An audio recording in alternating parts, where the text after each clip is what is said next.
Lyrics மாத்திக்கலாம். அந்த கண்ணழகி. ஆமா 3 தான் காந்த கண்ணு என்ன பொறுத்த வரைக்கும். ஷேரா யாரோட கண்ணு இது? இல்ல நானே கண்டுபிடிச்சிட்டேன் ஃபர்ஸ்ட். 3 தான் காந்த கண், இது என் மனைவியின் கண்கள். 4 வந்து அவர் சொல்லுவாரு. 4 தான் சொல்லி ஆவணும், வேற வழி கிடையாது. அதாவது நீங்க 3 சொன்ன மாதிரி. சரி ஓகே, கெஸ் பண்ண 4 அவர் சொல்லுவாரா இல்ல அப்படியே ரிவீல் பண்ணிடலாமா? இல்ல நீங்க ரிவீல் பண்ணீங்கனாலே அவர் சொன்னதா தான் அர்த்தம். சரி 4 யாருடைய கண்கள்?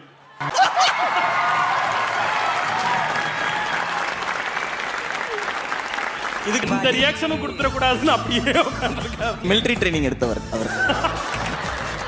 ஒன்னு வந்து ஸ்ரீதிவ்யா எல்லாருக்குமே தெரியுங்க. ஓகே எஸ் ஸ்ரீதிவ்யா அவர்கள். நம்பர் 2 அது அந்த கண் மாதிரி இருக்கு லைட்டா.